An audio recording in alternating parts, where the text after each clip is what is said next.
Welcome back to Beena's learning class. 6ാം ക്ലാസ്സിലെ social science അല്ലെങ്കിൽ സാമൂഹ്യ ശാസ്ത്രത്തിൻ്റെ 2ാമത്തെ ചാപ്റ്റർ കുഞ്ഞുങ്ങളെ ഏർലി സ്റ്റേറ്റ് അല്ലെങ്കിൽ ആദ്യകാല രാഷ്ട്രങ്ങൾ. നമ്മൾ അതിൻ്റെ 2 പാർട്ട് ഇട്ടായിരുന്നു കേട്ടോ.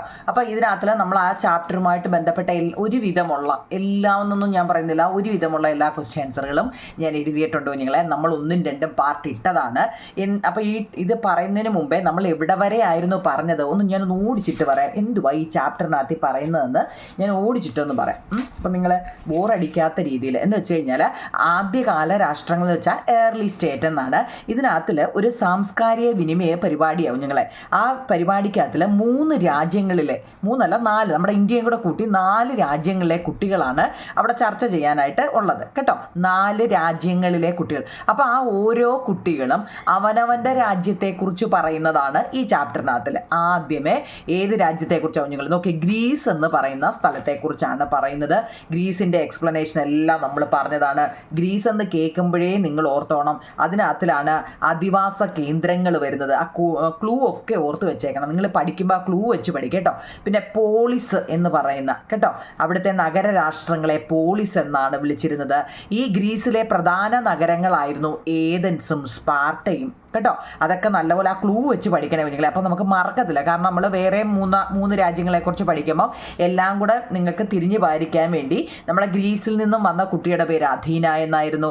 ഗ്രീസിനെ കുറിച്ച് കുറേ കാര്യങ്ങൾ അതിനകത്ത് പറയുന്നുണ്ട് കേട്ടോ. പിന്നെ പറയുന്നത് ഓർത്തോണോ അധിവാസ കേന്ദ്രങ്ങളെക്കുറിച്ച് എന്ന് വെച്ചാൽ ഗ്രീസിലെ ഗ്രാമങ്ങളെ അധിവാസ കേന്ദ്രങ്ങൾ എന്നാണ് അറിയപ്പെട്ടത്. അവിടുത്തെ നഗര രാഷ്ട്രങ്ങളെ പോളിസ് എന്നറിയപ്പെട്ടു. ഗ്രീസിലെ പ്രധാന നഗരങ്ങളാണ് ഏതൻസും സ്പാർട്ടയും. പിന്നെ ജനാധിപത്യത്തിൻ്റെ ആദ്യ രൂപം ഉടലെടുത്തത് നമ്മുടെ ഏതൻസിലാണ്. പിന്നെന്താ നിങ്ങളെ പെരിക്ലിക്സ് എന്ന് പറയുന്ന ഒരാളെക്കുറിച്ച് ഓർത്തോണേ. പെരിക്ലിക്സ് ഒക്കെ നമ്മുടെ ഏതൻസിനകത്തിൽ വരുന്നതാണ് കേട്ടോ. പെരിക്ലിക്സിൻ്റെ കാലത്താണ് ജനാധിപത്യം വിപുലമാക്കാൻ തുടങ്ങിയത്.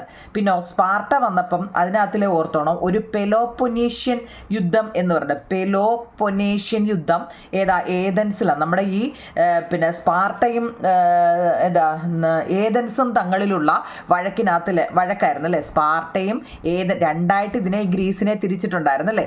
ഏതൊക്കെയാ ഗ്രീസിനെ ഈ ക്ലൂ ഒക്കെ ഓർത്തോണം. ഗ്രീസിനെ 2 പ്രധാന നഗര രാഷ്ട്രങ്ങളായിട്ട് തിരിച്ചു, ഏതൻസും സ്പാർട്ടയും. പക്ഷെ അവർ തങ്ങളിലും വഴക്കുണ്ടായി. അതിൻ്റെ പേരാണ് പെലോപ്പൊനേഷ്യൻ കേട്ടോ. പിന്നെ ചരിത്രത്തിൻ്റെ പിതാവ് എന്നറിയപ്പെടുന്നത് ആരെയാണ്? ഹെറോഡോട്ടസ് ആണ്. അതൊക്കെ അറിയണേ, ചരിത്രത്തിൻ്റെ പിതാവ് ഹെറോഡോട്ടസ്. പിന്നെ നമ്മൾ ഒരു 3 ഗ്രീക്ക് ചിന്തകന്മാർ, ഈ 3 ബോക്സും നല്ലതുപോലെ പഠിച്ചിരിക്കണം കേട്ടോ. ഗ്രീക്ക് തത്വചിന്തന്മാർ, അതായത് സോക്രട്ടീസ്. ഈ സോക്രട്ടീസിൻ്റെ ശിഷ്യനാണ് നമ്മുടെ പ്ലേറ്റോ.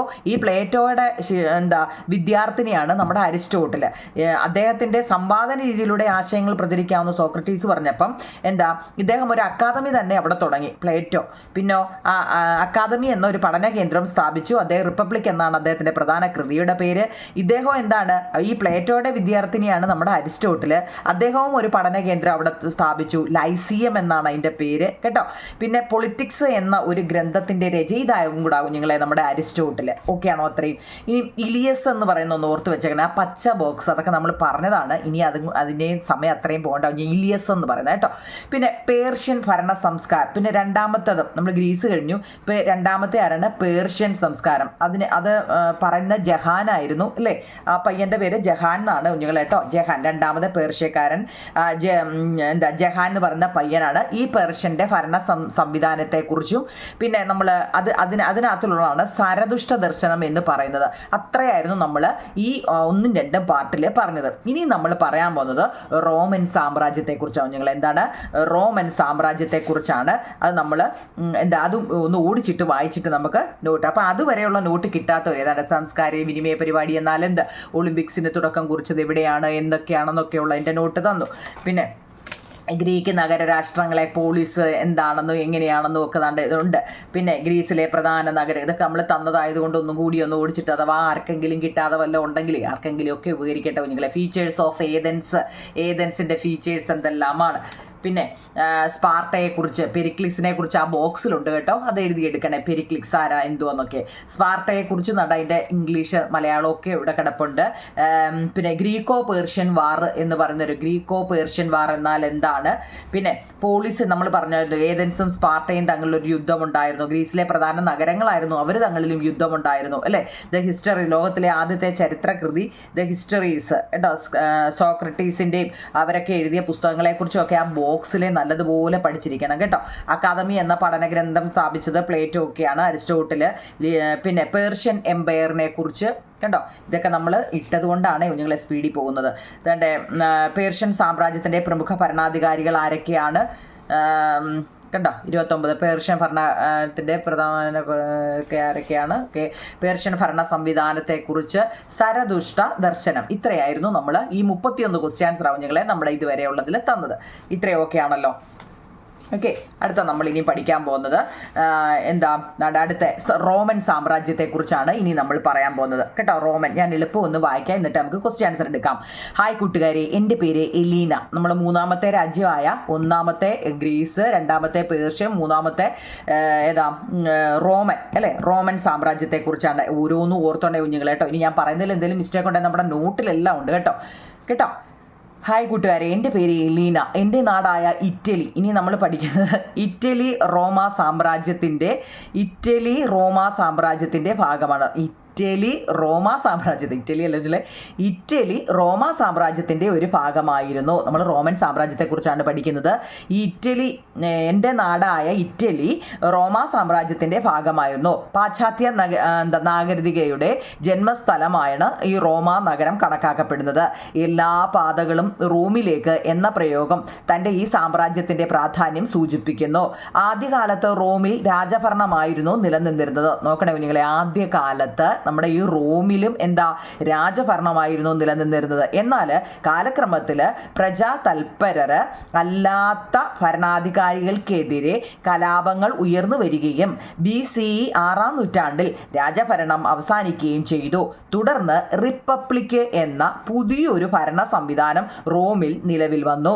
പുരാതന റോമിൻ്റെ ചരിത്രത്തിലെ പ്രധാന വഴിത്തിരിവായിരുന്നു റിപ്പബ്ലിക്കിൻ്റെ ഉദയം. നിങ്ങളിപ്പോൾ വിചാരിക്കും, എന്താ ഇംഗ്ലീഷ് ടെസ്റ്റ് വായിക്കാൻ പറയാം കുഞ്ഞുങ്ങളെ. ഇംഗ്ലീഷ് ടെസ്റ്റ് ഓൾറെഡി നിങ്ങളുടെ കയ്യിലില്ലേ? അപ്പം ഞാൻ ഈ മലയാളം വായിക്കുമ്പോൾ നിങ്ങൾക്ക് അതിൻ്റെ എല്ലാ അർത്ഥം മനസ്സിലാവത്തില്ലേ കുഞ്ഞുങ്ങളെ? ഇംഗ്ലീഷ് ടെസ്റ്റ് കയ്യിലുണ്ട് അല്ലേ?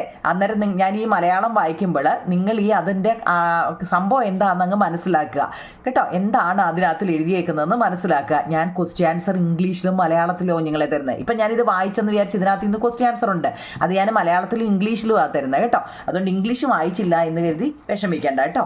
പുരാതന റോമിനെ കുറിച്ച് എലീന നൽകിയ വിവരങ്ങളിൽ നിന്നും ലഭിച്ച വിവരങ്ങൾ കുറിക്കുക. പാശ്ചാത്യ നാഗരികതയുടെ ജന്മസ്ഥലമായ റോമാ നഗരം കണക്കാക്കപ്പെടുക. അതിനെക്കുറിച്ച് പോയിന്റ് ആയിട്ടുണ്ട്, ഞാൻ നോട്ട് എഴുതിയിട്ടുണ്ട്.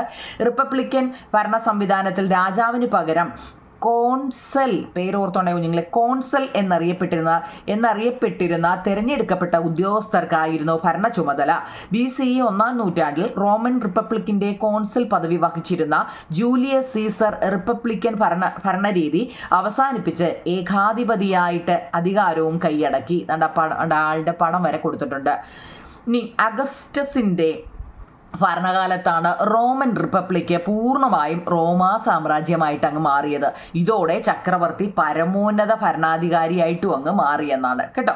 അപ്പോൾ അതിനകത്തിലെ ചോദ്യോത്തരങ്ങൾ നോക്കണേ കുഞ്ഞുങ്ങളെ. 32ാമത്തത് ചോദ്യം, അതിനകത്തൊരു ചോദ്യമുണ്ട്, പ്രിപ്പയർ ക്വസ്റ്റ്യൻസ് ആൻഡ് ആൻസർ. അതായത് അത് കുറച്ചുകൂടെ ഉണ്ട്.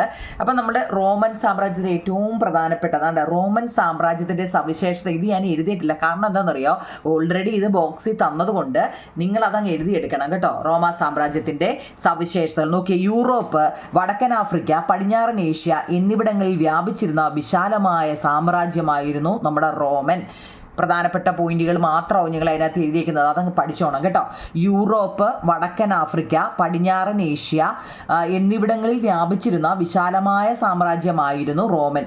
ഇനി റോമൻ ചക്രവർത്തിമാർ നോക്കണേ, പ്രിൻസപ്പ് കേട്ടോ, പ്രിൻസപ്പ് അതായത് പ്രഥമ പൗരൻ എന്ന് അറിയപ്പെട്ടു. നമ്മൾ നേരത്തെയും കുറേ എണ്ണത്തിൻ്റെ പേര് അല്ലേ, രാജാക്കന്മാരുടെയും മന്ത്രിമാരുടെയും ഒക്കെ പേരൊക്കെ കുറേ നേരത്തെയും പഠിച്ചിട്ടുണ്ട്. പ്രിൻസപ്പ് തലവനായ റോമൻ ഭരണ സംവിധാനം പ്രിൻസിപ്പേറ്റ് എന്ന് അറിയപ്പെട്ടു. പ്രിൻസെപ്പ് എന്ന് പറയുന്നതായിരുന്നു. ഇതിൻ്റെ തലവനായ തലവൻ ഏറ്റവും ടോപ്പിൽ അല്ലേ, തലവൻ നിൽക്കുന്ന ആളിനെ പ്രിൻസിപ്പേറ്റ് എന്നാണ് അറിയപ്പെട്ടത്. അഗസ്റ്റസ് ആണ് പ്രിൻസിപ്പേറ്റ് ഭരണ സംവിധാനം സ്ഥാപിച്ചത്. ഒരു മാർക്കിൻ്റെ പ്രധാനപ്പെട്ട ഒരു ചോദ്യം കുഞ്ഞുങ്ങളെ, പ്രിൻസിപ്പേറ്റ് ഭരണ സംവിധാനം സ്ഥാപിച്ചത് ആരാണ്? അഗസ്റ്റസ് ആണ്. അതൊക്കെ ഇനി സെപ്പറേറ്റ് എഴുതണോ? ഞാൻ ഈ പറയുമ്പം ഈ പ്രധാനപ്പെട്ടതെന്ന് പറയുന്നതെല്ലാം കേട്ടോ, ഞാൻ ഈ ടിക്ക് ഇടുന്നതൊക്കെ പ്രധാനപ്പെട്ട പോയിന്റുകൾ എന്ന് വെച്ചാൽ ഓരോ മാർക്കിൻ്റെ. റോമൻ ചക്രവർത്തിമാരെ ഏത് പേരിലാണ് അറിയപ്പെട്ടത് കേട്ടോ? ഇംഗ്ലീഷ് മീഡിയക്കാരും ആ പോയിന്റ് പഠിക്കണേ, മലയാളമായാലും. റോമൻ എംപയറിലെ ചക്രവർത്തിമാരെ എന്ത് പേരിലാണ് അറിയപ്പെടുന്നത്? പ്രിൻസെപ്പ്.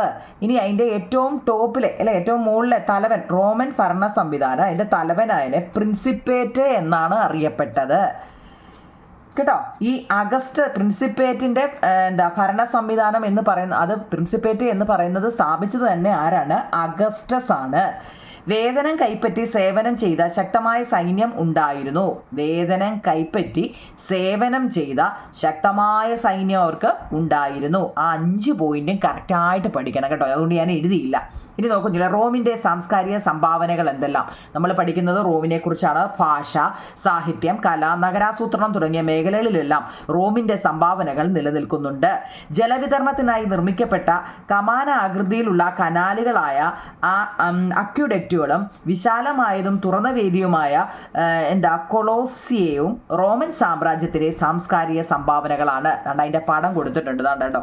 ഇതൊക്കെ നമ്മുടെ റോമക്കാരുടെ സംഭാവനകളാണ് കണ്ടോ. അക്യുഡക്റ്റ്, വെള്ളത്തിൻ്റെ ഇത് എൻ്റെ കീഴിൽ കൂടെ വെള്ളമുണ്ട്. ഇവിടെ നിന്നൊക്കെ കൊളോസിയ ഉണ്ടോ, പടം ഉണ്ടല്ലോ. ഇനി അതിനകത്തിലെ ആ ചോദ്യം നോക്കൂ നിങ്ങളെ. ആ ചോദ്യമാണ് ഈ ചോദ്യം. റോമിൽ നിലനിന്ന വ്യത്യസ്ത ഭരണ സംവിധാനങ്ങളെക്കുറിച്ചൊരു കുറിപ്പ് തയ്യാറാക്കുക. അതല്ലെങ്കിൽ നോക്കിക്കേ, പേർഷ്യൻ സാമ്രാജ്യത്തെയും സംസ്കാരത്തെയും കുറിച്ചൊരു പ്രശ്നോത്തരി, അങ്ങനെ ഒരു ചോദ്യം ഉണ്ടോ നിങ്ങളെ? അതെവിടെയായിരുന്നു? മുമ്പേ വായിച്ചെടുത്തായിരുന്നു. അതാണ്ട് അതിൻ്റെ നമ്മൾ ആ ഫസ്റ്റ് വായിക്കുന്നതിന് മുമ്പുള്ളതാട്ടോ. ഇതൂടെ അതിൻ്റെ കൂടെ ഉണ്ടായിരുന്നു. രണ്ടായാലും നിങ്ങൾ ഓർഡർ അനുസരിച്ചല്ലേ എഴുതുന്നത്. ഇപ്പം 32ാമത്തെ ചോദ്യമാണ് നിങ്ങൾ കേട്ടോ. Prepare questions and answer to organise a quiz on the Persian empire and culture. Persian സാമ്രാജ്യത്തെയും സംസ്കാരത്തെയും കുറിച്ച് ഒരു പ്രശ്നോത്തരി സംഘടിപ്പിക്കുന്നതിനുള്ള ചോദ്യങ്ങൾ എന്തെല്ലാം? പേർഷ്യൻ സാമ്രാജ്യത്തെയും അവിടെ സംസ്കാരത്തെക്കുറിച്ചും ഒരു പ്രശ്നം. അത് കഴിഞ്ഞാൽ നമ്മൾ റോം എടുത്തത് കേട്ടോ. ഇതിൻ്റെ തൊട്ട് മുമ്പിലായിരുന്നു പേർഷ്യൻ പഠിച്ചത്. 1 ഗ്രീസ്, 2 പേർഷ്യൻ, 3 റോം കേട്ടോ. ഓരോന്നും ഓർത്തോണേ. നോക്കിയേ, ചോദ്യം എന്താ? Which is the capital of the Persian empire? അങ്ങോട്ടും ഇങ്ങോട്ടും നിങ്ങൾ ചോദിക്കാനാ കേട്ടോ, പ്രശ്നോത്തരി നടത്താൻ, അങ്ങോട്ടും ഇങ്ങോട്ടും ചോദിക്കാൻ. Which is the capital of the Persian empire? Persian സാമ്രാജ്യത്തിൻ്റെ തലസ്ഥാനം ഏതാണ്? Persian culture is mainly associated with which modern country? Persian സംസ്കാരം പ്രധാനമായിട്ടും ഏത് ആധുനിക രാജ്യവുമായിട്ട് ബന്ധപ്പെട്ടിരിക്കുന്നു അല്ലേ? Who were the main rulers of the Persian dynasty? Persian രാജവംശത്തിലെ പ്രധാന ഭരണാധികാരികൾ ആരൊക്കെയായിരുന്നു? Who was known as satrap എന്ന് പറയുന്നത് ആരാ? Who was known as satrap എന്നറിയപ്പെടുന്നത് ആരെയാണ്? ഇപ്പം നമ്മൾ ഇപ്പോൾ പഠിച്ചായിരുന്നല്ലോ, പ്രിൻസപ്പ് എന്നറിയപ്പെടുന്നത് ആരെയാന്നൊക്കെ ഇപ്പോൾ കുറേ പഠിച്ചില്ലേ കുഞ്ഞുങ്ങളെ? അപ്പോൾ ഗ്രീസിൻ്റെ കുറേ കാര്യങ്ങൾ അങ്ങനെയുള്ള ചോദ്യമുണ്ട്. പേർഷ്യക്കാരുടെ ഇങ്ങനെയുള്ള കുറേ ചോദ്യങ്ങളുണ്ട് കേട്ടോ. ഇവരെയൊക്കെ എന്ത് പേരിലാണ് അറിയപ്പെടുന്നതൊക്കെ നല്ലപോലെ പഠിക്കണേ. വളരെ ഇമ്പോർട്ടൻ്റ് ഒരു ചാപ്റ്റർ ആയത് കേട്ടോ. ഓക്കെ ആണോ? ഇനി അടുത്തത് നമ്മളിപ്പോൾ പഠിച്ച റോമൻ എംപയർ നോക്കുഞ്ഞില്ലേ. The city of Rome is considered the birth place of western civilisation കേട്ടോ. റോമൻ എംപയറിനെ കുറിച്ച് എഴുതാനാണ് ചോദിക്കുമ്പോൾ 5 പോയിന്റ് എഴുതുക. The city of Rome is considered the birth place of western civilisation. പാശ്ചാത്യ നാഗരികതയുടെ ജന്മസ്ഥലമാണ് റോമ നഗരം കണക്കാക്കപ്പെട്ടിരിക്കുന്നത്. The monarchy was the first form of government in Rome. ആദ്യകാലത്ത് റോമിൽ രാജഭരണമായിരുന്നു നിലനിന്നിരുന്നത്. By the 6th century BC the monarchy ended and a new system of government called republic. നമ്മളിപ്പോൾ വായിച്ചല്ലേ, പുതിയ റിപ്പബ്ലിക് എന്ന് പറയുന്ന അല്ലേ. BC 6ാം നൂറ്റാണ്ടിലെ ഈ രാജഭരണം അവസാനിക്കുകയും തുടർന്ന് റിപ്പബ്ലിക് എന്ന പുതിയൊരു ഭരണ സംവിധാനം അവിടെ വരികയും ചെയ്തു. The administration was carried out by the class of the official known as consuls. Consul എന്നാ കേട്ടോ.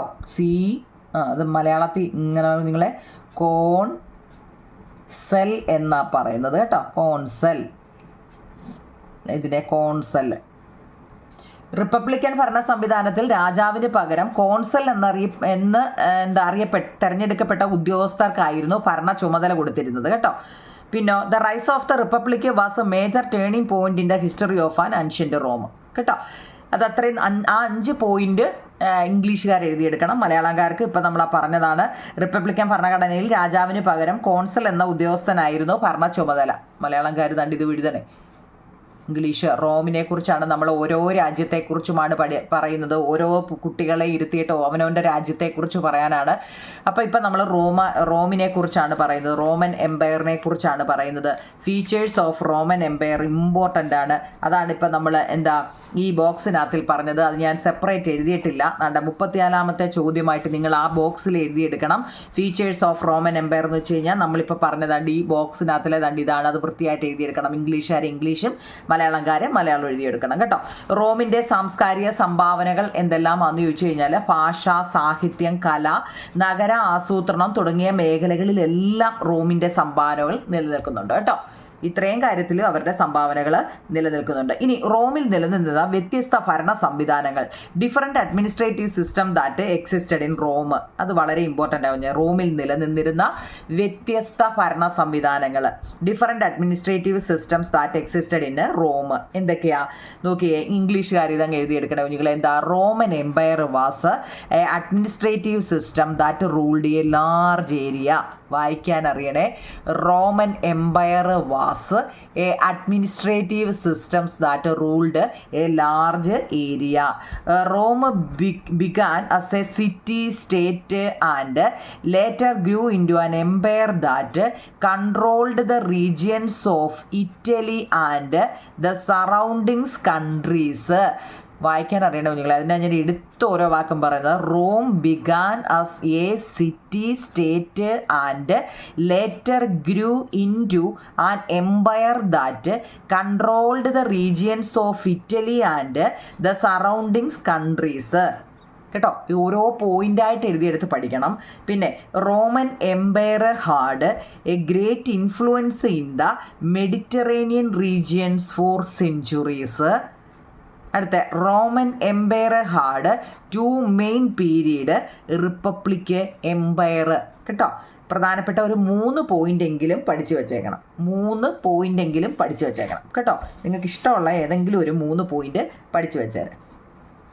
റോമിൽ നിലനിന്ന വ്യത്യസ്ത ഭരണ സംവിധാനങ്ങളെക്കുറിച്ചാണ് കേട്ടോ. അപ്പം 36 ഓക്കെ ആണല്ലോ. അടുത്ത അതത്രയും മതി. നിങ്ങൾ അടിപ്പാടമൊക്കെ നോക്കി അക്യുഡക്റ്റും കൊളോസിയം ഒക്കെ നോക്കണം. ഈ ചോദ്യമാണ് ഇപ്പം നമ്മൾ എഴുതിയത്. രാഷ്ട്ര രൂപീകരണം ഇന്ത്യയിൽ. ഇനി അടുത്ത് നമ്മൾ നമ്മുടെ ഇന്ത്യയെക്കുറിച്ചാണ് പറയുന്നത്. അപ്പോൾ ഓരോ കുട്ടികളും അവനവൻ്റെ രാജ്യത്തെക്കുറിച്ചാണ് പറഞ്ഞത്. ഓരോന്നും നമ്മൾ ഈ ഓടി പഠിച്ച് ഞാൻ ഇത്ര ഇത് പഠിച്ചു എന്നല്ല കുഞ്ഞുങ്ങളെ, ഇത് നല്ലതുപോലെ അറിയണേ. ഞാനിത് പിന്നെയും പറയുന്നത് വെച്ച് കഴിഞ്ഞാൽ ഈ 4 കുട്ടികളും 4 രാജ്യങ്ങളെക്കുറിച്ചാണ് പറയുന്നത് കേട്ടോ. അതിൽ ഒന്നാമത് പറഞ്ഞത് നമ്മുടെ അഥീനയായിരുന്നു, ഗ്രീസിനെ കുറിച്ച്. ഗ്രീസ് എന്ന് പറയുമ്പോൾ എന്തൊക്കെ ഓർത്തിരിക്കണമെന്ന് ഞാൻ പറഞ്ഞിട്ടുണ്ട്. ഏതൻസും സ്പാർട്ടയൊക്കെ അതിനകത്തിൽ വരുന്നതാണ്. ഗ്രീക്ക് തത്വചിന്തകന്മാരും അതിനകത്ത് വരുന്നതാണ്. അടുത്ത രണ്ടാമത് പേർഷ്യൻ സാമ്രാജ്യത്തെക്കുറിച്ച്, നമ്മുടെ ഇറാൻ അല്ലേ, ഞങ്ങളുടെ രാജ്യമായ ഇറാൻ, പേർഷ്യൻ സാമ്രാജ്യത്തിനകത്തിലെ ഇറാനെ കുറിച്ച് കേട്ടോ. ഇറാൻ പേർഷ്യൻസ്, അതുപോലെ തന്നെ പേർഷ്യൻ സാമ്രാജ്യത്തിലെ പ്രമുഖനായ ഭരണാധികാരിയാണ് സൈറസും ദാരിയസും കേട്ടോ. സൈറസും ദാരിയസും അതൊക്കെ നല്ലപോലെയാണ്. പിന്നെ അതുപോലെ സെർക്കിസ് കേട്ടോ, സെർക്കിസും അതെ, സൈറസും ദാരിയസ് ഒന്നാമനും സെർക്കിസും ഇതൊക്കെ വളരെ ഇമ്പോർട്ടൻ്റ് ആണ്. പേർഷ്യൻ സംവിധാനങ്ങൾ 3 അറിഞ്ഞിരിക്കണം. സരതുഷ്ട ദർശനവും 3 ഉണ്ട്, അതും അറിഞ്ഞിരിക്കണം. അത് കഴിഞ്ഞിട്ട് പറയുന്ന അത് 3ാമത്തെ കുട്ടിയാണ് ആരാ, എലീന റോമൻ സാമ്രാജ്യത്തെക്കുറിച്ചാണ് പറയുന്നത്. അതിൻ്റെ നോട്ടാണ് നമ്മളിപ്പോൾ പറഞ്ഞത്. റോമൻ സാമ്രാജ്യത്തിൻ്റെ സവിശേഷതകൾ ആ ബോക്സിലെ നല്ലതുപോലെ പഠിച്ചിരിക്കണേ. റോമൻ സാമ്രാജ്യം കേട്ടോ. ഇനി നമ്മുടെ ഇന്ത്യയെക്കുറിച്ചാണ് പറയുന്നത്. ഇന്ത്യ കേട്ടോ, നോക്കിക്കേ, അത് നല്ലപോലെ അറിയണേ കുഞ്ഞുങ്ങളെ. നോക്കിയേ, സാംസ്കാരിക വിനിമയ പരിപാടിയിൽ ഇന്ത്യയെ പ്രതിനിധീകരിച്ച് പങ്കെടുക്കാൻ വിവാൻ, പേരെന്താണ്, വിവാൻ ആയിരുന്നു. വിവാന്റെ വിവരണം നമുക്ക് ശ്രദ്ധിക്കാം. നോക്കൂ കുഞ്ഞുങ്ങളെ, ഞാൻ വിവാൻ ഇന്ത്യയെ പ്രതിനിധീകരിച്ച് ഈ പരിപാടിയിൽ പങ്കെടുക്കുന്നു. സിന്ധു നദിയുടെയും, നോക്കണേ നമ്മുടെ ഇന്ത്യയെക്കുറിച്ച്, സിന്ധു നദിയുടെയും പോഷക നദികളുടെയും തീരങ്ങളിൽ നിലനിന്നിരുന്ന ഹാരപ്പൻ സംസ്കാരത്തെക്കുറിച്ച് നിങ്ങൾ കേട്ടിട്ടുണ്ടോ? ഹാരപ്പൻ സംസ്കാരത്തിന്റെ തകർച്ചയ്ക്ക് ശേഷം ഏകദേശം 1500 BCEയോടെ ആര്യന്മാർ ഇന്ത്യൻ ഉപഭൂഖണ്ഡത്തിന്റെ വടക്ക് പടിഞ്ഞാറുള്ള സപ്തസിന്ധു പ്രദേശങ്ങളിൽ അധിവാസം ഉറപ്പിച്ചു. അക്കാലത്ത് രചിക്കപ്പെട്ട വേദങ്ങളിൽ നിന്നാണ് ഇവരെക്കുറിച്ച് നമുക്ക് വിവരങ്ങൾ ലഭിക്കുന്നത്. വേദങ്ങൾ രചിക്കപ്പെട്ട ഈ കാലഘട്ടം വേദകാലം എന്ന് അറിയപ്പെടുന്നു. വേദങ്ങൾ രചിക്കപ്പെട്ട കാലഘട്ടത്തിനെയാണ് എന്ത് പറയുന്നത്? വേദങ്ങളിൽ നിന്നാണ് ഇവരെക്കുറിച്ച് നമുക്ക് വിവരങ്ങൾ ലഭിച്ചത് അല്ലേ. വേദങ്ങൾ രചിക്കപ്പെട്ട കാലഘട്ടത്തെ വേദകാലം എന്ന് അറിയപ്പെട്ടു. പിൽക്കാലത്ത് ആര്യന്മാർ സപ്തസിന്ധു പ്രദേശത്തു നിന്ന് ഗംഗയുടെയും പോഷക നദിയുടെയും തീരങ്ങളിൽ എത്തിച്ചേർന്നു. ഇരുമ്പിന്റെ കണ്ടുപിടുത്തവും ഉപയോഗവും കൃഷിയുടെ വ്യാപനത്തിലും നമ്മൾ ഒന്നാമത്തെ ചാപ്റ്ററിൽ അതൊക്കെ പഠിച്ചതാ അല്ലേ. ഇരുമ്പിന്റെ ഉപയോഗവും അല്ലേ, മെസോലിത്തിക് ഏജും പാലിയോലിത്തിക് ഏജും ഒക്കെ പഠിച്ചതല്ലേ. ഇരുമ്പിന്റെ കണ്ടുപിടുത്തവും ഉപയോഗവും കൃഷിയുടെ വ്യാപനവും ഉൽപാദന വർധനവും കാരണമായി. മിച്ച ഉൽപാദനം കച്ചവട കേന്ദ്രങ്ങളുടെ വികാസത്തിന് വഴിതെളിച്ചു. ഈ കച്ചവട കേന്ദ്രങ്ങളിലാണ് പിന്നീട് നഗരങ്ങളായി മാറിയത്. ഈ നഗരങ്ങൾ കേന്ദ്രീകരിച്ച് ജനപദങ്ങൾ രൂപം കൊണ്ടു. ജനപദങ്ങൾ എന്താണെന്നാണ് നമുക്ക് ഈ ഇന്ത്യയുടെ പഠിക്കാനുള്ളത് കേട്ടോ. ദിവാൻ നൽകിയ വിവരണങ്ങളിൽ നിന്നും ഇന്ത്യയുടെ ജനപദങ്ങളുടെ വളർച്ചയെ സൂചിപ്പിക്കുന്ന ചരിത്ര വഴിയിൽ കണ്ടെത്തി ചുവടെ നൽകിയിരിക്കുന്ന വർക്ക്ഷീറ്റുകൾ പൂർത്തിയാക്കുക എന്നാവും നിങ്ങളെ. അതുകൊണ്ട് ഇവിടെ ഒരു ഇത് കൊടുത്തിട്ടുണ്ട് കേട്ടോ, ജനപദങ്ങളെ കുറിച്ച്. അപ്പം നമ്മൾ അത് ജനപദങ്ങളിൽ നിന്നും എന്തുവാ ഈ ജനപദം എന്ന് വെച്ച് കഴിഞ്ഞാൽ അത് കണ്ട ബോക്സിൽ തന്നെ കൊടുത്തിട്ടുണ്ട്. ജനപദം എന്നാൽ ജനം അധിവസിച്ച സ്ഥലം എന്നാണ് അർത്ഥം കേട്ടോ. അടുത്തതാവും നിങ്ങൾ എന്താണ് ജനപദങ്ങൾ എന്നാൽ എന്ത്? ജനപദം എന്നാൽ ജനം അധിവസിച്ച സ്ഥലം എന്നാണ് അർത്ഥം. വിഭവങ്ങൾ ലഭ്യമായ ഇടങ്ങളിൽ കൃഷിയിടങ്ങളും താമസ മേഖലകളും രൂപപ്പെടുത്തിയ ജനങ്ങൾ അവിടെ സ്ഥിരമായിട്ട് അങ്ങ് താമസിച്ചു. അങ്ങനെയാണ് ജനപദങ്ങൾ രൂപം കൊണ്ടത്. ഇവർ പണ്ട് കാലത്ത് ഇങ്ങനെ അലിഞ്ഞിരിഞ്ഞൊക്കെ നടന്നു കഴിഞ്ഞപ്പോൾ നമ്മൾ ഒന്നാമത്തെ ചാപ്റ്ററിൽ പഠിച്ചതാ അല്ലേ. അവർ ഓരോന്നൊക്കെ കഴിച്ച് കഴിഞ്ഞിട്ട് ബാക്കിയൊക്കെ അവിടെയൊക്കെ ഓരോന്നൊക്കെ ഫ്രൂട്ട്സുകളൊക്കെ പറിച്ചുകൊണ്ട് വന്നിട്ട് കഴിക്കത്തില്ലേ. എന്നിട്ട് അവർ കഴിച്ചിട്ട് അതിൻ്റെയൊക്കെ കുരു എന്താ അവിടെ ഇവിടെയൊക്കെ ഇട്ട് ഓരോന്ന് കിളിച്ച് വന്നപ്പോൾ ഇവർക്ക് മനസ്സിലായി ഇത് കിടന്നിങ്ങനെ കിളിക്കുമെന്നും അല്ലേ. അവർ പിന്നെന്ത് ചെയ്തു, അത് ഓരോ സ്ഥലത്തും ഇങ്ങനെ കുഴിച്ചിട്ട് പെതുക്കെ അവരെന്ത് ചെയ്തു, കൃഷിയിലോട്ട് ഏർപ്പെട്ടു അല്ലേ. ആ കൃഷി നട്ട് കഴിഞ്ഞപ്പോൾ പിന്നെന്ത് ചെയ്തു, അവർ അതിനോട് തന്നെ ചേർന്ന് ചെറിയ പാർപ്പിടങ്ങളൊക്കെ ഉണ്ടാക്കി അവരവിടെ താമസിക്കാൻ തുടങ്ങി. മനസ്സിലായോ? നമ്മളിത് ഒന്നാമത്തെ ചാപ്റ്ററിൽ അതിനെക്കുറിച്ചൊക്കെ നല്ലതുപോലെ പഠിച്ചതാണ്. അപ്പോൾ അവർക്ക് വിഭവങ്ങൾ ലഭ്യമായ വിഭവങ്ങൾ വെച്ചാൽ അവിടെ ഈ നടുന്ന സാധനങ്ങളാവുന്നല്ലേ, അതിന് ലഭ്യമായ ഇടങ്ങളിൽ അവർ കൃഷിയിടങ്ങളും താമസ മേഖലകളും രൂപപ്പെടുത്തിയ ജനങ്ങൾ അവിടെ അങ്ങ് സ്ഥിരമായിട്ട് താമസിച്ചു. അങ്ങനെയാണ് ജനപദങ്ങൾ രൂപം കൊണ്ടത്. ഇംഗ്ലീഷ് മീഡിയക്കാർ അത് എഴുതിയെടുക്കണേ നിങ്ങൾ, ഈ പച്ച ബോക്സ് കേട്ടോ, ജനപദം. ഇനി പുരാതന ഇന്ത്യയിൽ രൂപം കൊണ്ട നഗരങ്ങൾ കേന്ദ്രീകരിച്ചാണ് ഈ ജനപദങ്ങൾ രൂപപ്പെട്ടത് അല്ലേ. ഫലപുഷ്ടമായ നദികളും സമൃദ്ധമായ വനമേഖലകളും ചില ജനപദങ്ങളെ കൂടുതൽ ശക്തമാക്കി. സമീപ പ്രദേശത്തുള്ള ജനപദങ്ങളെ കീഴടക്കിയ പ്രബലമായ ജനപദങ്ങൾ മഹാജനപദങ്ങളായിട്ട് അങ്ങ് പരിണമിച്ചു അല്ലേ. മഹാജനപദങ്ങളുടെ കാലം ഇന്ത്യയിലെ രണ്ടാം നഗരവൽക്കരണം എന്നും അറിയപ്പെട്ടു. അത് ഒരു മാർക്കിന് വേണ്ടി ചോദിക്കാം കുഞ്ഞുങ്ങളെ. മഹാജനപദങ്ങളുടെ കാലം ഇന്ത്യയിൽ എന്താണ് അറിയപ്പെട്ടത്? രണ്ടാം നഗരവൽക്കരണം എന്ന് അറിയപ്പെട്ടു കേട്ടോ. ഇനി മഗധ, ഇനി അടുത്ത നമുക്ക് അറിയേണ്ടത്. അപ്പൊ ഈ ജനപദം എന്ന് നമ്മൾ പറഞ്ഞല്ലോ, ജനങ്ങൾ അങ്ങനെ വന്ന് താമസിച്ചാണ് ജനപദങ്ങൾ. ഞാൻ ഇത് ഇംഗ്ലീഷ് എഴുതാഞ്ഞത്, ഇംഗ്ലീഷിന്റെ ബോക്സ് ഓൾറെഡി തന്നെ ഇവിടെ ഉണ്ട് കുഞ്ഞുങ്ങളെ. ഞാൻ ഇംഗ്ലീഷുകാരെ എഴുതിയെടുക്കേണ്ടത് അല്ലെ മലയാളംകാരെ എഴുതിയെടുക്കേണ്ടത് എടുത്ത് ഞാൻ പറയുന്നുണ്ട്. ജനപദ എന്താണെന്ന് അങ്ങ് എഴുതിയെടുത്തോണ്ടേ, കാരണം ഓൾറെഡി ബോക്സിൽ അത് എഴുതിയിട്ടുണ്ട് കേട്ടോ. ഇംഗ്ലീഷുകാരുടെ അടുത്താണ്, മലയാളം കൊണ്ട് ഇവിടെ എഴുതിയിട്ടുണ്ട്. ജനപദങ്ങളെന്ന് ഈ അവിടെ ഇവിടെയൊക്കെ എന്ന് പറയുന്നതിലും അത് മൊത്തം 16 ഉണ്ട് കേട്ടോ.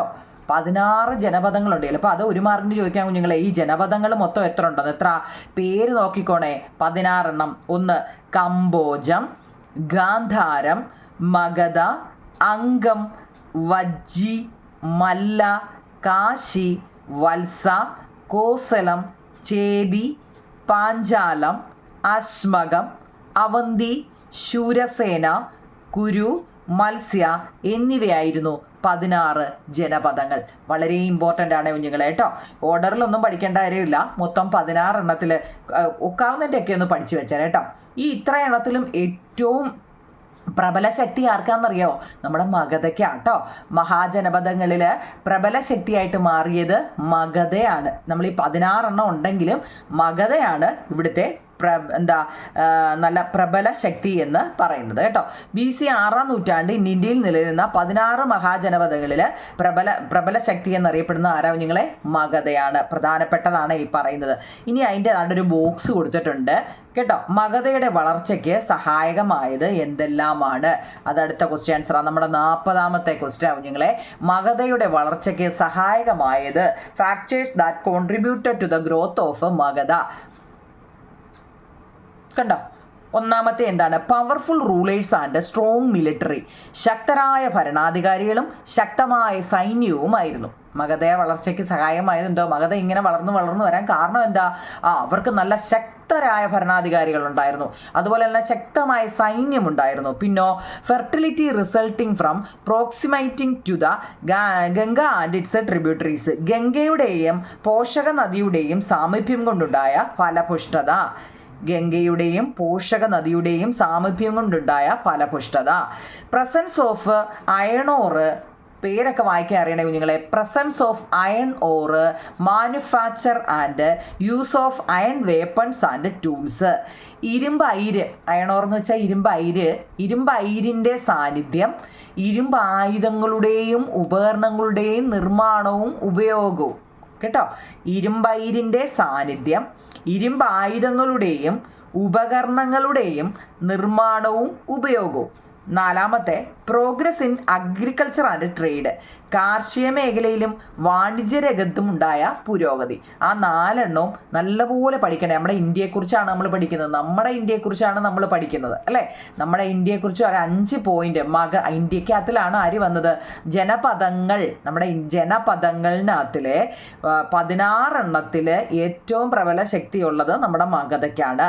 ഈ മഗധ എന്നത് എന്തൊക്കെ കാര്യങ്ങളുകൊണ്ടാണ് ഇത് സഹായകമായത്, വളർച്ചയ്ക്ക് സഹായകമായത്? ഒരു 4 പോയിന്റ് നമ്മുടെ ടെസ്റ്റിൽ ഓൾറെഡി എഴുതിയിട്ടുണ്ട്. ഞാനത് ഏറ്റവും ഇമ്പോർട്ടൻ്റ് ആണ്, അതുകൊണ്ട് എഴുതിയും വെച്ചിട്ടുണ്ട് കേട്ടോ. ആ 4 പോയിന്റും പഠിക്കണേ കുഞ്ഞുങ്ങളെ. 40ാമത്തെയാണ് കേട്ടോ. തുടക്കത്തിൽ ഇനി നോക്കണേ, ഈ മഗധയുടെ തലസ്ഥാനങ്ങൾ ഏതാ എന്നൊരു ചോദ്യമുണ്ട് കേട്ടോ. മഗധ, നമ്മളെല്ലാത്തിൻ്റെയും തലസ്ഥാനങ്ങളും ഏത് സ്ഥലത്താണ് എന്നിങ്ങനെയൊക്കെ അതൊക്കെ പഠിച്ചു വരുക അല്ലേ? നോക്കൂ കുഞ്ഞുങ്ങളെ, മഗധയുടെ തലസ്ഥാനങ്ങൾ നോക്കിയേ. രാജഗൃഹയും, ഈ രാജഗൃഹ എന്ന് വെച്ചാൽ ബീഹാറിലെ രാജ്ഗീർ ആണ് കേട്ടോ. ബീഹാറിലെ രാജ്ഗീർ ആണ് രാജഗൃഹ എന്ന് പറയുന്നത്. പിന്നീട് പാടലീപുത്രവും അതായത് പാറ്റ്ന ആയിരുന്നു മഗധയുടെ തലസ്ഥാനങ്ങൾ. ഒരു മാർക്കിന് ചോദിക്കാവുന്നതാണ് മഗധയുടെ തലസ്ഥാനങ്ങൾ കേട്ടോ. ഒറ്റയടിക്ക് പറഞ്ഞാൽ എങ്ങനെ പറയാം? ബീഹാറിലെ രാജ്ഗീർ, പിന്നീട് പാടലീപുത്ര. കേട്ടോ, അതങ്ങ് എഴുതിയാണ് വേണ്ടത്. എത്ര? 41ാമത്തെ ചോദ്യമാണ്. ഓക്കെ ആണോ? അടുത്ത ചോദ്യം നോക്കൂ കുഞ്ഞുങ്ങളെ. Who were the prominent rulers of Magadha. മഗധയിലെ പ്രധാന ഭരണാധികാരികൾ ആരെല്ലാമാണ്? മഗധയിലെ പ്രൊമിനന്റ് റൂളേഴ്സ് ഓഫ് മഗധ, പ്രധാന ഭരണാധികാരികൾ. ഇംഗ്ലീഷ് വായിക്കുമ്പോൾ നോക്കണേ കുഞ്ഞുങ്ങളെ. ബിംബിസാര, ഇംഗ്ലീഷിൽ ബിംബിസാരൻ എന്ന് മലയാളം. അടുത്തത് അജാത ശത്രു. ശത്രു എന്ന് നമ്മൾ ഇംഗ്ലീഷിൽ പറഞ്ഞത് ശത്രു എന്നാ കേട്ടോ. അജാത ശത്രു. അടുത്തതോ മഹാപത്മനന്ദ എന്നല്ലേ? മഹാപത്മനന്ദൻ എന്നാണ് മലയാളത്തില്. അടുത്തത് ധനനന്ദ, മലയാളത്തില് ധനനന്ദൻ. ഈ മലയാളത്തിലാണ് ഈ ഇന്ന എല്ലാത്തിനും കൂടുതൽ. ഇംഗ്ലീഷിൽ ഇന്ന് വേണ്ട കേട്ടോ. അങ്ങനെ അങ്ങ് വിചാരിച്ചാൽ മതി കേട്ടോ. 42 എണ്ണം വൃത്തിയായി. ഇത് വളരെ ഇമ്പോർട്ടൻ്റ് ആണ്. ബിംബിസാരൻ, അജാതശത്രു, മഹാപത്മനന്ദൻ, ധനനന്ദൻ എന്നീ 4 പേരാണ് മഗധയിലെ പ്രധാന ഭരണാധികാരികൾ കേട്ടോ. 2 മാർക്കിൻ്റെയൊക്കെ നല്ല ക്വസ്റ്റ്യനുകളാണ് അതൊക്കെ. ഇനി അടുത്ത നമ്മൾ പഠിക്കുന്നത് മൗര്യ രാജ്യത്തെക്കുറിച്ചാണ്. മൗര്യ രാജ്യം കേട്ടിട്ടുണ്ടോ? അങ്ങനെ ഒരു പേര്, മൗര്യ രാജ്യം. BC 321 മഗധയിലെ ഭരണാധികാരിയായിരുന്ന ധനനന്ദനെ പരാജയപ്പെടുത്തി ചന്ദ്രഗുപ്ത മൗര്യൻ മഗധയുടെ അധികാരം പിടിച്ചെടുത്തു. എന്താ നിങ്ങളെ? BC 321 മഗധയിലെ ഭരണാധികാരിയായിരുന്ന ധനനന്ദൻ, നമ്മുടെ ധനനന്ദനെ പരാജയപ്പെടുത്തിയിട്ട് ചന്ദ്രഗുപ്ത മൗര്യൻ ഈ മഗധയുടെ അധികാരം അങ്ങ് പിടിച്ചെടുത്തു. മഗധയോടൊപ്പം സമീപ പ്രദേശങ്ങളും കൂട്ടിച്ചേർത്ത് ഈ മൗര്യരാജ്യം സ്ഥാപിച്ചത് ആരാ? ചന്ദ്രഗുപ്ത മൗര്യയാണ് കേട്ടോ. ചന്ദ്രഗുപ്ത മൗര്യനാണ്. ഈ മഗധയെ വിശാലമായ മൗര്യ രാജ്യമാക്കി മാറ്റാനും മികച്ചൊരു ഭരണ സംവിധാനം രൂപപ്പെടുത്താനും ചന്ദ്രഗുപ്ത മൗര്യനെ സഹായിച്ചത് അദ്ദേഹത്തിന്റെ മന്ത്രിയായിരുന്ന കൗഡില്യൻ അഥവാ ചാണക്യൻ ആണ്. അതിൻ്റെ എല്ലാം ക്വസ്റ്റ്യൻ ആൻസർ ഉണ്ട് നിങ്ങൾ. ഏതാണ്ട് who founded the Maurya empire, Maurya സാമ്രാജ്യം അല്ലെ മൗര്യ രാജ്യം സ്ഥാപിച്ചത് ചന്ദ്രഗുപ്ത മൗര്യനാണ്. എഴുതാൻ അറിയണേ. Who was Chandragupta Maurya's minister? ചന്ദ്രഗുപ്തന്റെ മന്ത്രിയുടെ പേരെന്താ കുഞ്ഞുങ്ങളെ? ഇവിടെ പറഞ്ഞു ചന്ദ്രഗുപ്ത മൗര്യനെ സഹായിച്ചത് അദ്ദേഹത്തിന്റെ മന്ത്രിയാണ്. അദ്ദേഹത്തിന്റെ മന്ത്രിയുടെ പേരെന്താ? Kautilya. Kautilya also known as Chanakya.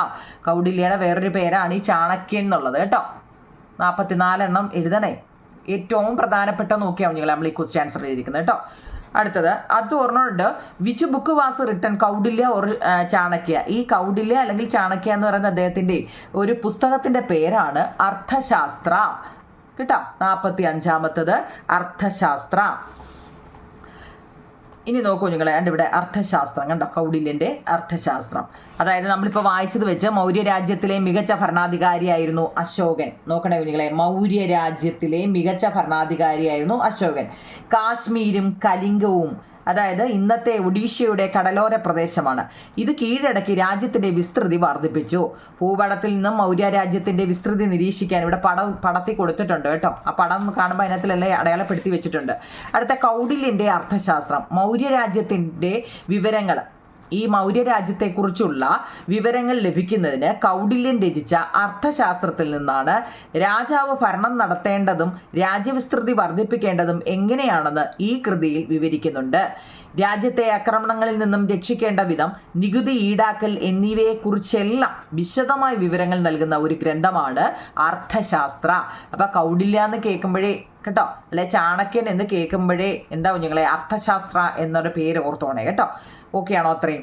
അടുത്ത നമ്മൾ പ്രാചീന ഇന്ത്യയിലെ ദർശനങ്ങൾ. പ്രാചീന ഇന്ത്യയിലെ ദർശനങ്ങളാണ് കുഞ്ഞുങ്ങളെ, അത് വളരെ ഇമ്പോർട്ടൻ്റ് ആണ്. ഫിലോസഫി കേട്ടോ. ഏതൊക്കെയാണ്? ഇംഗ്ലീഷ് മീഡിയക്കാർ നോക്കൂ കുഞ്ഞുങ്ങളെ. പ്രാചീന ഇന്ത്യയിലുണ്ടായ ആദ്യകാല രാഷ്ട്ര രൂപീകരണം നാം കണ്ടല്ലോ. ഇനി ഈ കാലഘട്ടത്തിൽ രൂപം കൊണ്ട ചില ദർശനങ്ങളെക്കുറിച്ച് നമുക്ക് പരിചയപ്പെടാം. ഒന്നാമത്തെയാണ് ജൈനമതം. ജൈനമതം, വർദ്ധമാന മഹാവീരൻ. നിങ്ങളുടെ ടെസ്റ്റിൽ തന്നെ ആ പടം ഉൾപ്പെടെ കൊടുത്തിട്ടുണ്ട്. BC 6-ാം നൂറ്റാണ്ടിൽ ഇന്ത്യയിൽ രൂപം കൊണ്ട ദർശനമാണ് ജൈനമതം. ജൈനമതത്തെക്കുറിച്ച് എഴുതാൻ ചോദിക്കുമോ നിങ്ങളെ കേട്ടോ. ജൈനമതം, അതായത് ഹൂ സ്പ്രെഡ് ജൈനിസം? ആരാണ് ഈ ജൈനിസം സ്പ്രെഡ് ചെയ്തത്? വർദ്ധമാന മഹാവീര. 46-ാമത്തെ ചോദ്യം. ജൈനിസം കൊണ്ടുവന്നത് വർദ്ധമാന മഹാവീരയാണെങ്കിൽ ബുദ്ധിസം കൊണ്ടുവന്നത് ആരാണ്? Gautama Buddha. Who founded Buddhism? 47 question നമ്മൾ എഴുതിയിട്ടുണ്ട്. Who spread Jainism? Vardhamana Mahavira. Who founded Buddhism? ബുദ്ധമത സ്ഥാപകൻ ഗൗതമ ബുദ്ധ. ഇമ്പോർട്ടൻ്റ് ആണേ. അപ്പോൾ നോക്കൂ നിങ്ങളെ, വർദ്ധമാന മഹാവീരനാണ് ഈ ജൈനമതം പ്രചരിപ്പിച്ചത്. ജൈനമതത്തിലെ 24-ാമത്തെ തീർത്ഥാങ്കരനായിരുന്നു വർദ്ധമാന മഹാവീരൻ. ലൗകിക സുഖങ്ങളെ കീഴടക്കിയവൻ എന്ന അർത്ഥം വരുന്ന ജിനൻ എന്നും അദ്ദേഹത്തിനെ അറിയപ്പെട്ടു. നമ്മുടെ വർദ്ധമാന മഹാവീരെ വേണമെങ്കിൽ ഇവിടെ ബ്രാക്കറ്റിൽ നിങ്ങൾ എഴുതിക്കോ. ഏത് പേരിലാണ് അറിയപ്പെടുന്നത്? ജിനൻ. G-N-N എന്ന പേരിൽ അറിയപ്പെട്ടു. അത് മാത്രമാണോ, ലൗകിക സുഖങ്ങളെ കീഴടക്കിയവൻ എന്നും പറയുന്നുണ്ട് കേട്ടോ. ഉണ്ടെങ്കിൽ നിങ്ങൾ അതൊക്കെ എഴുതി വെച്ചോ കേട്ടോ. ലൗകിക സുഖങ്ങളെ ഇംഗ്ലീഷുകാർക്ക് അവിടെ കൊടുത്തിട്ടുണ്ട് കേട്ടോ. കീഴടക്കിയവൻ, ഒരു സുഖവും വേണ്ട, അങ്ങനെ എല്ലാ സുഖവും എന്താ കീഴടക്കി അല്ലേ.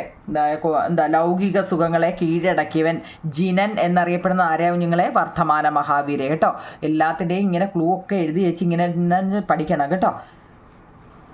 നോക്കുക, ഏറ്റവും പ്രധാനപ്പെട്ട ഒരു ബോക്സ് അവിടെ വന്നിട്ടുണ്ട്. ജൈനമത ആശയങ്ങൾ എന്തെല്ലാം?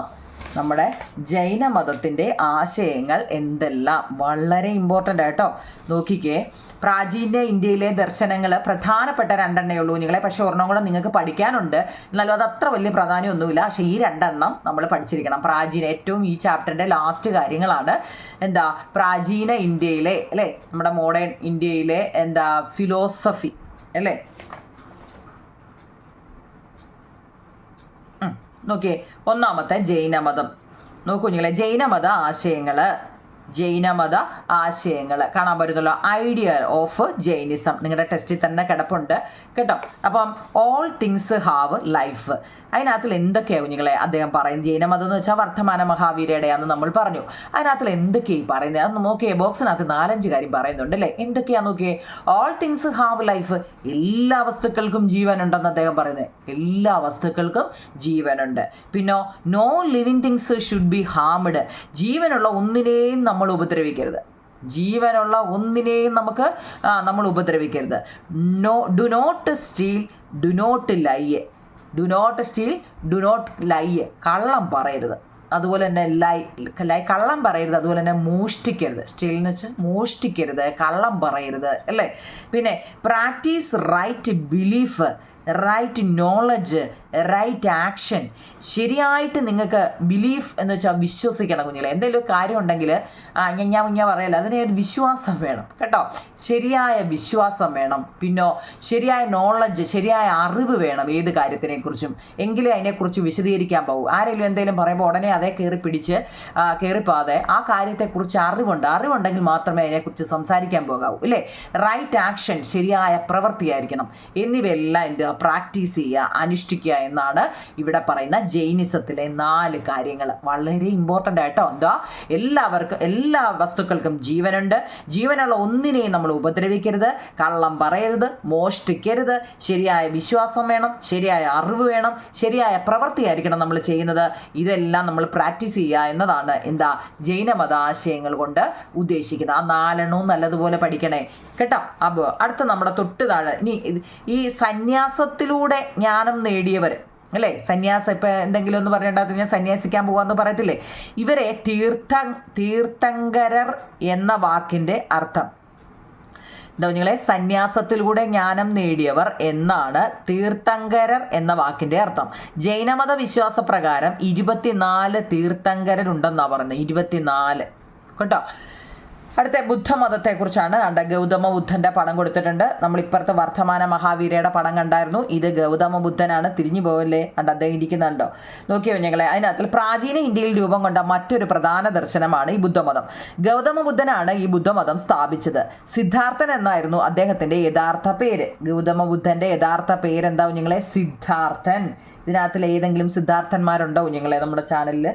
സിദ്ധാർത്ഥൻ എന്നായിരുന്നു അദ്ദേഹത്തിൻ്റെ യഥാർത്ഥ പേര്. ബീഹാറിലെ ബോധഗയിൽ വെച്ച് ജ്ഞാനോദയം നേടിയ അദ്ദേഹം ഗൗതമ ബുദ്ധൻ എന്ന് അറിയപ്പെട്ടു. ഈ ബോക്സ് നല്ലപോലെ ഒന്ന് പഠിച്ചു വെച്ചേരാം കേട്ടോ. ചെറിയ 3 വരിയേ ഉള്ളൂ. പ്രാചീന ഇന്ത്യയിൽ രൂപം കൊണ്ട മറ്റൊരു പ്രധാന ദർശനമാകും ഞങ്ങളെ ഈ ബുദ്ധമതം എന്ന് പറയുന്നത്. ഗൗതമ ബുദ്ധനാണ് ബുദ്ധമതം സ്ഥാപിച്ചത്. വളരെ ഇമ്പോർട്ടൻ്റ് പോയിന്റുകളാണ്. സിദ്ധാർത്ഥൻ എന്നാണ് അദ്ദേഹത്തിൻ്റെ മറ്റൊരു പേര്. ബീഹാറിലെ ബോധഗയയിൽ വെച്ച് ജ്ഞാനോദയം നേടിയ അദ്ദേഹം ഗൗതമ ബുദ്ധൻ എന്ന് അറിയപ്പെട്ടു കേട്ടോ. ഇനി അദ്ദേഹത്തിനും ഈ പറഞ്ഞ നമ്മൾ ഈ ജൈനിസത്തിൻ്റെ ആശയങ്ങളുടെ കാര്യം പറഞ്ഞ പോലെ ബുദ്ധിസത്തിനും ഐഡിയ ഉണ്ട് അല്ലേ. എന്താണെന്നറിയോ? അദ്ദേഹം പറഞ്ഞു ഡു നോട്ട് ഹാം അതേഴ്സ്, ആരെയും ഹിംസിക്കാതിരിക്കുക. കുഞ്ഞുങ്ങളെ, ഡു നോട്ട് ഹാം അതേഴ്സ് എന്ന് വെച്ചാൽ ഹിംസിക്കാതിരിക്കുക. ഡു നോട്ട് ലൈ, അദ്ദേഹവും പറയുന്നുണ്ട് കള്ളം പറയാതിരിക്കുക കേട്ടോ. ബി ഹോണസ്റ്റ്, സത്യസന്ധത വേണം. എന്തിനും സത്യസന്ധത വേണം. Do not covet others wealth, അന്യരുടെ സ്വത്ത് ആഗ്രഹിക്കാതിരിക്കുക അല്ലേ. അന്യരുടെ സ്വത്ത്, വെൽത്ത് എന്ന് വെച്ചാൽ സ്വത്ത് ആഗ്രഹിക്കാതിരിക്കുക കേട്ടോ. ഓക്കെയാണേ. അപ്പം ജൈനമതത്തിൻ്റെയും ബുദ്ധമതത്തിൻ്റെയും ആശയങ്ങളുടെ പൊതു സ്വഭാവങ്ങൾ നിങ്ങൾ എന്ത് ചെയ്താൽ ഇതിൻ്റെ രണ്ടിൻ്റെ ആശയങ്ങൾ, അതിൻ്റെ പൊതു സ്വഭാവങ്ങളൊക്കെ വെച്ചങ്ങ് എഴുതിക്കൊണ്ട് നമ്മളിപ്പോൾ പഠിച്ച കാര്യങ്ങളെല്ലാം കൂടെ കേട്ടോ. അതിൻ്റെ തൊട്ടിപ്പുറത്ത് ഒരു ഫിലോസഫിയും കൂടെ ഉണ്ട് കുഞ്ഞുങ്ങളെ കേട്ടോ. ഏതാണെന്നറിയോ? ചാർവാക ദർശനം. കുഞ്ഞുങ്ങളെ, ചാർവാക ദർശനം എന്ന ഒരെണ്ണവും കൂടി പറയുന്നുണ്ട്. 51ാമത്തെ ചോദ്യം നമ്മുടെ ഇന്ത്യയിൽ നിലനിന്ന മറ്റൊരു ദർശനമായിരുന്നു ചാർവാക ദർശനം. ഈ ദർശനം ലോകായത എന്ന പേരിലും അറിയപ്പെട്ടു. വിശ്വസിക്കുക എന്നതിനേക്കാൾ അന്വേഷിക്കുക എന്ന തത്വത്തിനായിരുന്നു ചാർവാക ദർശനം പ്രാധാന്യം നൽകിയിരിക്കുന്നത്. കുഞ്ഞുങ്ങളെ, ഇനി നമ്മൾ ഈ പറഞ്ഞിരിക്കുന്നത് വെച്ചാൽ നമ്മൾ ഇത്രയും BC 6ാം നൂറ്റാണ്ടിൽ മുതൽ ലോകത്താകമാനം മനുഷ്യ ജീവിതത്തിലെ എല്ലാ മേഖലകളിലും നൂതനമായ കാഴ്ചപ്പാടുകൾ രൂപം കൊള്ളാൻ തുടങ്ങിയിരുന്നു. ഈ കാലഘട്ടത്തിൽ ലോകത്തിന്റെ വിവിധ ഭാഗങ്ങളിലുണ്ടായ രാഷ്ട്രീയ ദർശനിക വികാസങ്ങളെക്കുറിച്ചാണ് നമ്മൾ ഈ പാഠഭാഗത്തിൽ മൊത്തം പഠിച്ചത്. രാഷ്ട്ര രൂപീകരണം, ഭരണ സംവിധാനങ്ങൾ, സാംസ്കാരിക മുന്നേറ്റങ്ങൾ തുടങ്ങിയ മേഖലകളിൽ ഉണ്ടായ മാറ്റങ്ങൾ നാം പരിചയപ്പെട്ടു. രാഷ്ട്രത്തിന്റെയും ഭരണ സംവിധാനത്തിന്റെയും സവിശേഷതകളെയും പ്രത്യേകതകളെയും എന്തൊക്കെയാണെന്ന് തുടർന്നുള്ള പാഠങ്ങളിൽ നമുക്ക് പഠിക്കാം എന്നാണ് ലാസ്റ്റിൽ പറഞ്ഞിരിക്കുന്നത്. നമ്മളപ്പോൾ ഈ ചാപ്റ്ററിന്റെ, അതായത് നമ്മൾ ഗ്രീസിനെ കുറിച്ചും ആ 4 കുട്ടികൾ വന്നിരുന്നത് ഏതൊക്കെ രാജ്യങ്ങളിൽ രാജ്യങ്ങളെക്കുറിച്ചാണ് കുഞ്ഞുങ്ങളെ. ഗ്രീസ്, ഇറ്റലി, ഇറാൻ, ഇന്ത്യ എന്നീ രാജ്യങ്ങളുടെ കുട്ടികളാണ് 4 വന്നിരുന്നത്. അവർ 4 അവരുടെ രാജ്യങ്ങളെക്കുറിച്ചാണ് പഠിച്ചത്. ഏതൻസ്, സ്പാർട്ട നമ്മുടെ 1ാമത്തതും 2ാമത്തതും കേട്ടോ. അതൊക്കെ ഞാൻ പഠിപ്പിച്ച് എനിക്കിപ്പോൾ അതങ്ങ് കാണാപ്പാടായെന്ന് തോന്നുന്നു നിങ്ങളെ. അപ്പോൾ ഇന്ത്യയെക്കുറിച്ച് പഠിക്കുമ്പോൾ മഗധ അങ്ങനെയുള്ള കാര്യങ്ങളൊക്കെ കേട്ടോ, അർത്ഥശാസ്ത്ര, ചന്ദ്രഗുപ്ത, മഗധ അങ്ങനെയൊക്കെയുള്ള കാര്യങ്ങളെല്ലാം നമ്മുടെ ഇന്ത്യക്കകത്ത് വന്ന മഗധയുടെ വളർച്ചയ്ക്ക് സഹായകമായത് നല്ലതുപോലെ ഒന്ന് പഠിച്ചു വെച്ചേക്കണം കേട്ടോ. ചർവാക ദർശനത്തിന് അതിൽ വിശ്വസിക്കുക എന്നതിനേക്കാൾ അന്വേഷിക്കുക എന്ന തത്വത്തിനായിരുന്നു ചാർവാക ദർശനം പ്രാധാന്യം നൽകിയിരുന്നത്. ചാർവാക ദർശനം എന്താ ലോകായത എന്നും അതിനെ അറിയപ്പെടുന്നുണ്ട്. ചിലപ്പോൾ ഒരു മാർക്കിന് ചിലപ്പോൾ ചോദിക്കാം, ചാർവാക ദർശനം എന്ത് പേരിലും കൂടെ അറിയപ്പെടുന്നു? ലോകായത എന്നും അറിയപ്പെടുന്നുണ്ട് കുഞ്ഞുങ്ങളെ. അപ്പോൾ ആ ചാപ്റ്ററിൻ്റെ മൊത്തം നോട്ടുകളും നമ്മൾ എഴുതിയിട്ടുണ്ട്. ഒരുവിധമുള്ള എല്ലാ നോട്ടുകളും നമ്മൾ എഴുതിയിട്ടുണ്ട് കേട്ടോ. നോട്ട് അതായത് 51 അല്ലേ, മൊത്തം 52 ക്വസ്റ്റ്യൻ ആൻസർ നമ്മൾ എഴുതിയിട്ടുണ്ട് കുഞ്ഞുങ്ങളെ. 52 വൃത്തിയായിട്ട് എഴുതിയെടുക്കുന്ന കുട്ടികൾക്ക് ഫുൾ A+ കിട്ടും എന്ന് എനിക്കറിയാം. ഫുൾ മാർക്കും കിട്ടും, കാരണം ഫുള്ള് നമ്മൾ എഴുതിയിട്ടുണ്ട് കേട്ടോ. ആ നോട്ട് വൃത്തിയായിട്ട് എഴുതിയെടുക്കുക. അത് എഴുതിയിട്ട് എന്നോട് പറയാം, നമുക്ക് 3ാമത്തെ ചാപ്റ്റർ എടുക്കാം കേട്ടോ. കമൻറ്റ് ബോക്സിൽ കമൻറ്റ് പറയണേ കുഞ്ഞുങ്ങളെ കേട്ടോ. ലൈക്കും ഷെയറും ഒക്കെ ചെയ്യണം കേട്ടോ. ഓക്കെ കുഞ്ഞുങ്ങളെ, താങ്ക് യു.